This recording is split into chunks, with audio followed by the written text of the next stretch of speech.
ผมกลับมาบ้านนี่ยอมกินขมอมหวานพี่น้องเอ้ยเพื่อว่าอนาคตเจ้าของสิดีขึ้นแต่มันก็ตรงข้ามกับความคิดเจ้าของแม่นอยู่ว่าความประหยัดเฮานะประหยัดได้แต่เฮามีค่าใช้จ่ายแนวอื่นเด้บัดนั้นประหยัดกินประหยัดอยู่แต่มีค่าใช้จ่ายทางอื่นที่หนักกว่าค่ากินค่าอยู่เฮาพี่น้องเอ้ยเบ้ากล้องมาแต่เฮ็ดเวียกเฮ็ดงานพยายามอดออมเนาะประหยัดแหละประหยัดสุดแหละที่ประหยัดได้แต่ว่าเงินค่ำกำแก้วที่เจ้าของเก็บมาก็ยังบ่เหลือพี่น้องก็ยังขาดมือบางทีก็โอ้จนได้ผิดกับลูกกับเมียจั่งเทื่อก็ได้เนาะพี่น้องเนาะจนบ่ถูกกันนะย้อนว่าเฮาไตร่ตรองเรื่องอนาคตบ่ถูกเนาะแล้วประสบการณ์ครั้งนี้นะก็เก็บเป็นบทเรียนอย่างยิ่งใหญ่เลยแหละก็เลยออกมาเว้าสู่พี่น้องเพิ่นฟังคนที่เพิ่นจะกลับมาอยู่บ้านนะบางที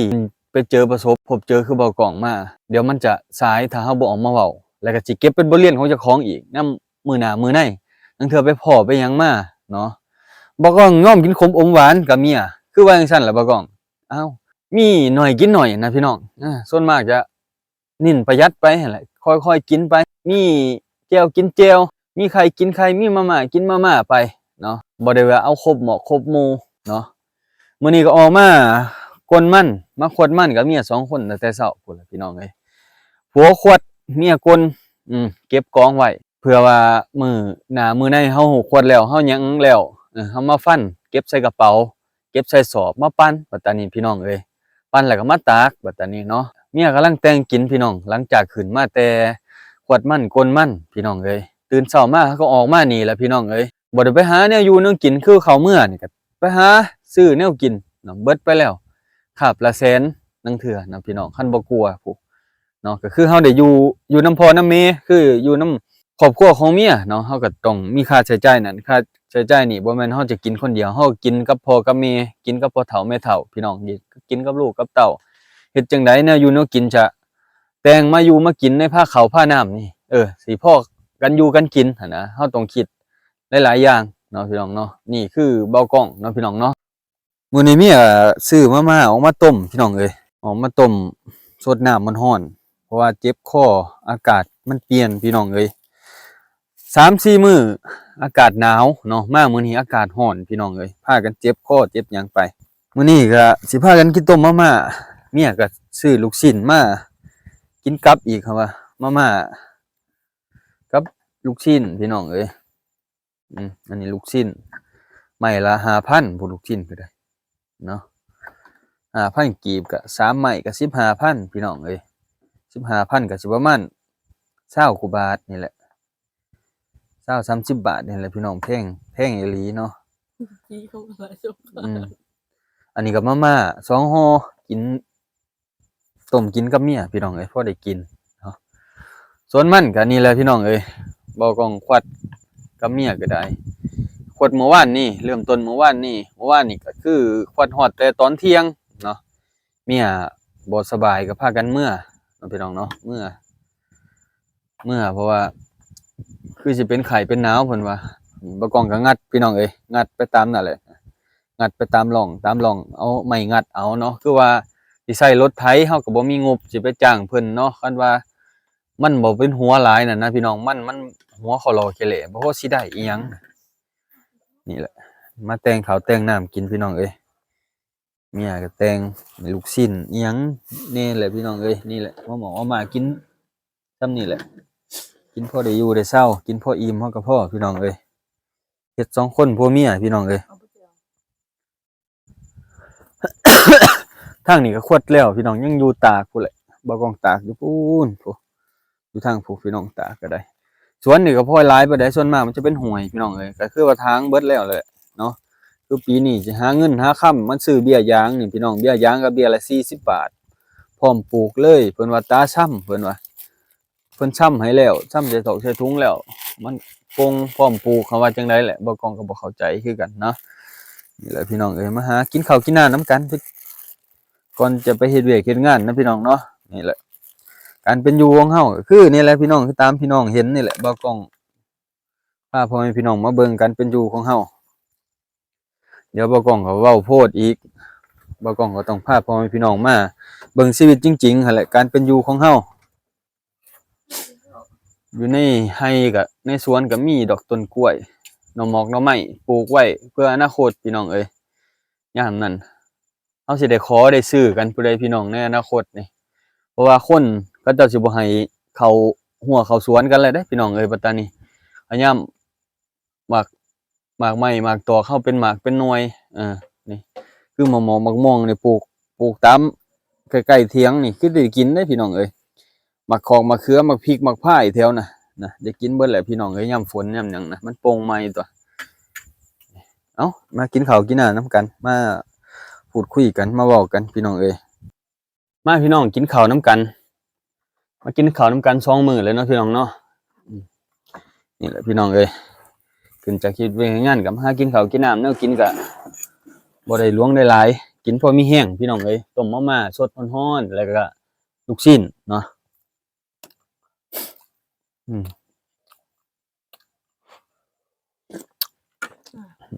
ครับแล้วก็แจ่วแจ่วฮ้อใส่ถุงมาพี่น้องบ่ได้จำช่วงนี้คือว่าประหยัดอีหลีแหละ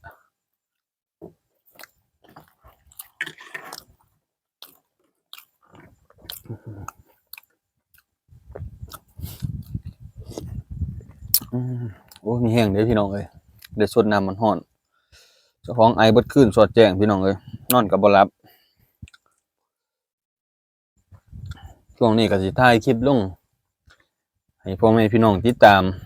ฝากในเด้อพี่น้องเด้อสนับสนุนเมตตาบ่กล้องนำในเด้อพี่น้องเอ้ย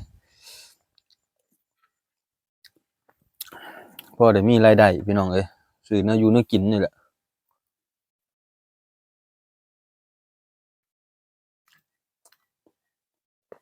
จะเวียกเมื่อก็อยากแนวกินแซ่บๆอยู่พี่น้องอยากกินอยู่ลาบซีนก็ได้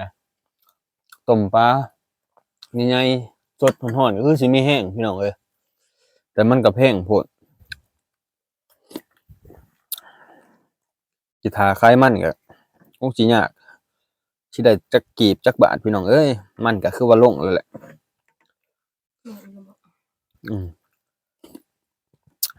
เหลือเท่าใดเหลือ3,200 3,200 3,300พี่น้องเอ้ย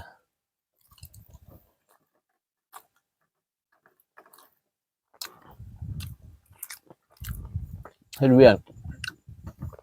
หลายจนจ่อยพี่น้องเอ้ยบ่กล้องก็ได้เฮ็ดเวียกตั้งแต่อันเกี่ยวข้าวแล้วก็คือวันยาวเลยเนาะขึ้นน้ำรถปั่นหลายก็คือพักผ่อนแล้วก็เป็นไข้เป็นหนาวมันบ่ค่อยสบายพี่น้องร่างกายบ่กล้องมันอ่อนแอเนาะเป็นมาแต่เกิดเนาะพี่น้องเนาะโอ้ยพี่น้องมีแห้งเด้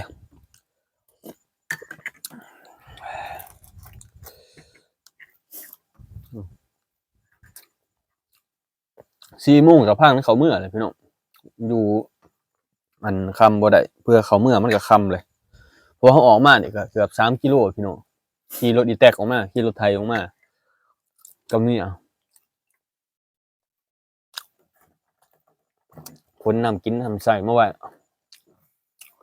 เพราะว่า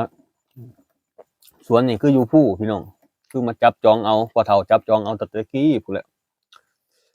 แต่บ่กล้องบ่ทันมาอยู่พู้นแหละแต่ตอนนี้บ่กล้องมาอยู่เพิ่นก็สิแบ่งให้เฮ็ดอะเนาะแต่ว่าเดี๋ยวนี้ก็เฮ็ดนํกันซะก่อน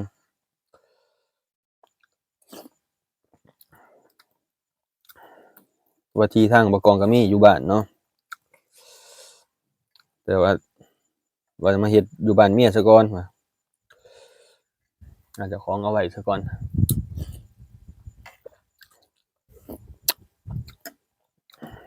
พี่น้องมากินนำกันนี่แหละ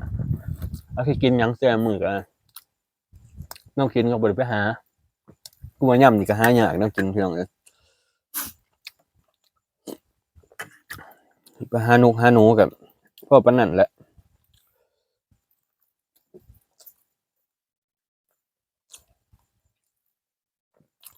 หาหนูก็พอสิได้เพราะว่าเขาเจ้าบ่ให้หมู่บ้านนี่เขาเจ้าสงวนบ่ให้พกพาอาวุธพี่น้องเอ้ยสิไปหานกหาหนูสิเฮาสิไปใส่แห้วใส่ดักห่างมันก็ยากพี่น้องมันป่าบ้านเฮาป่ามันรกพี่น้องขึ้นไปภูไปผา คันบ่ไปกับคนพื้นที่เขาคนพื้นที่เขากับคันบ่เป็นคนเขาบ่อยากพาไปพี่น้องเอ้ยเฮาก็เป็นคนมาทางอื่นบ่ได้มาอยู่แถวนี้มาอาศัยเขาอยู่เนาะพี่น้องเนาะเฮาบางทีเฮาก็บ่ฮู้จักใจเขาบ่กล้าไปกับเขาคือกันเนาะพี่น้องเนาะเฮาก็มีแต่เฮ็ดเวียกของเฮาเอา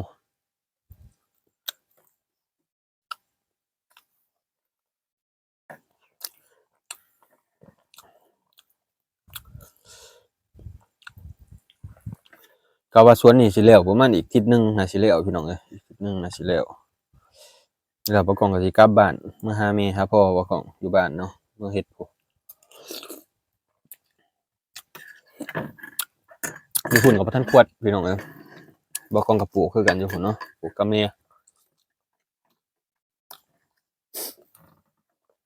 อยู่พุ่นก็ประมาณ10 ไร่แต่ว่าสิได้เท่าใดพี่น้องหญ้าหลายเอาหญ้าบ่ทันนะ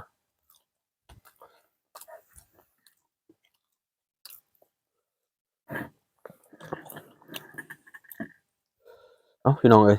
บ่กล้องก็สิอิ่มแหละเนาะกินพอมีเหือมีแห้งกินหลายก็มันสิอยู่ยาก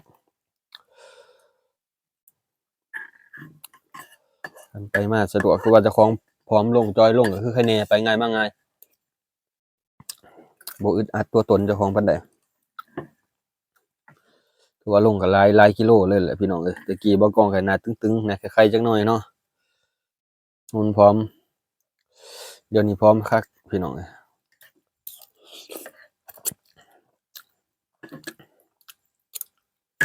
โอเคพี่น้องบ่กล้องอิ่มแล้วเนาะฝากติดตามกดไลค์กดคอมเมนต์ให้บ่กล้องเด้อพี่น้องเด้อให้กำลัง